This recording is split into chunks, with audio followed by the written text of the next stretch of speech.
If we know what's best for us, then why would we ever do the opposite?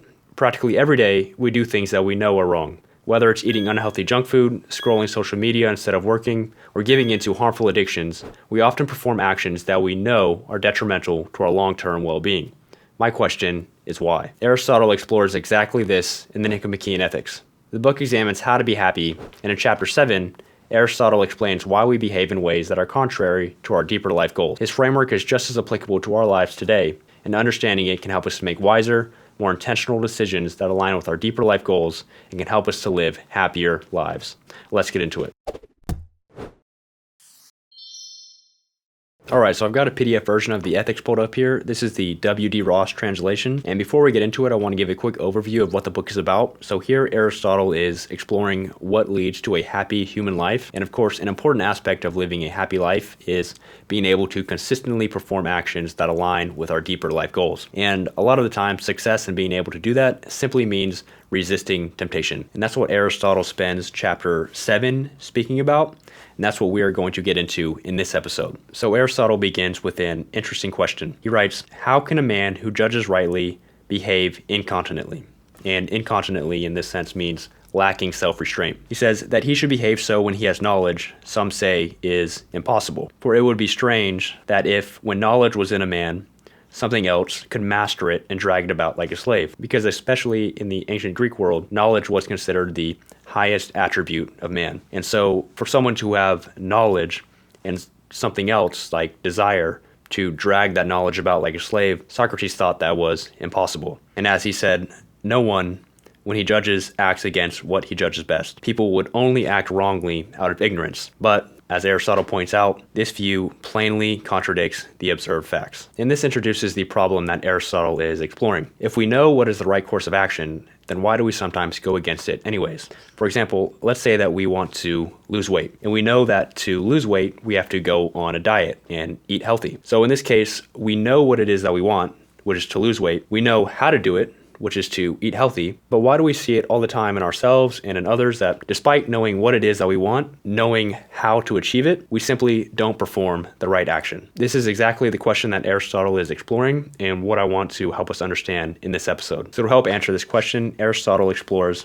what leads to action in the first place. So he writes, when one opinion is universal and the other is concerned with the particular facts, and we'll explore what this means in a minute. When a single opinion results from the two, the soul must in one type of case affirm the conclusion. And so this is in the realm of knowledge.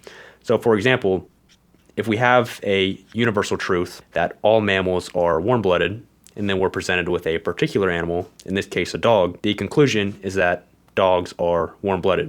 In the same way, if we know that all planets orbit stars, and that the Earth is a planet, the conclusion is that Earth orbits a star. And again, this is just in the case of knowledge. But where it gets really interesting is that this type of thinking, Aristotle says, also leads to action. He writes, in the case of opinions concerned with production, it must immediately act. And the example he gives is, if everything sweet ought to be tasted, and this is sweet, in the sense of being one of the particular sweet things, the man who can act and is not prevented must at the same time actually act accordingly. And to visually represent this, it's sort of the same flow diagram, but we have a universal, general truth that everything sweet ought to be tasted. We're presented with a particular candy that is sweet. The resulting action is that we taste the candy. And so far, this is simple enough.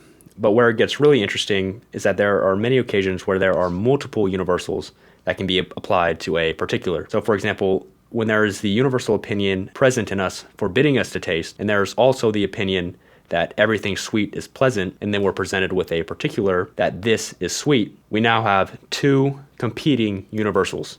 And so again, to visually represent this, we have the opinion that everything sweet is pleasant, all sweets break my diet, so in this case, we're forbidden to eat it, but we're still presented with that same candy. And so which course of action are we going to follow? Obviously, it's not easy, and Aristotle points this out.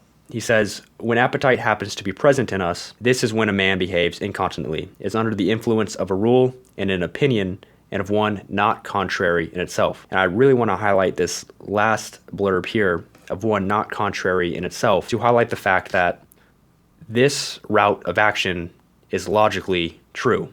And that's what makes desire and temptation so tempting. It is true that everything sweet is pleasant, and it is true that this candy right here is sweet, and it is true that eating the candy would lead to short-term happiness. But we must be able to recognize when there is a greater good at stake so that we can choose that greater good and that path of action. And so the takeaway here is that understanding this framework for why we sometimes act in ways that are against our long-term interests are simply because in the moment we're allowing our desires to distort our reasoning and choose the path that, while true, does not align with our long-term goals. And I think understanding this framework can increase our self-awareness, and when we feel tempted to do something that doesn't align with our long-term interests, we should pause and ask ourselves, what competing principle am I ignoring right now? Answering this question can help us recognize why we're acting wrongly. It can be applied to something as simple as keeping a diet, avoiding distraction, and getting work done. And perhaps most importantly, it can be applied to helping us overcome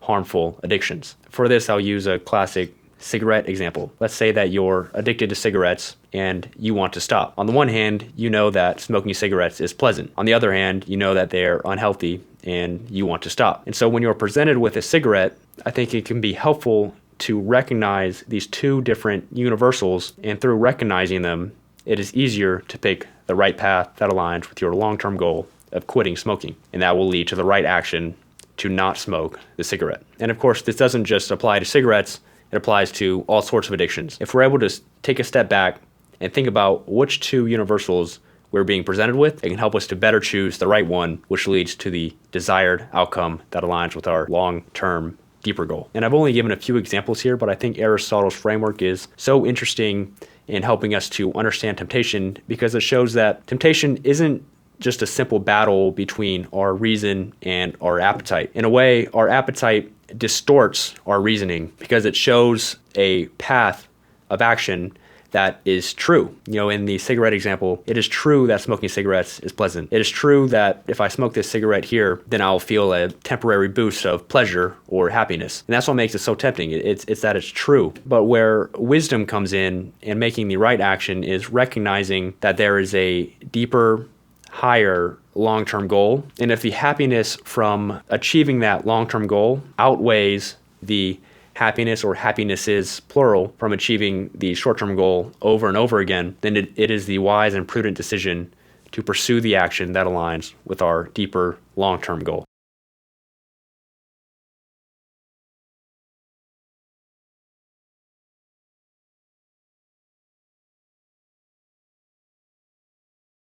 And that's where I'll leave it. Thanks so much for watching. I'm very curious to hear your thoughts in the comments on this theory of temptation and how to resist it, and whether you think understanding this framework is even helpful in resisting temptation. If you do, great. That is the ultimate goal of this channel. It's to study the great philosophical works and understand what we can take away from them to apply to our own lives today to live better, happier, and ultimately clearer, more intentional lives. If that's something you're interested in, then subscribe, and I hope to see you in the next episode.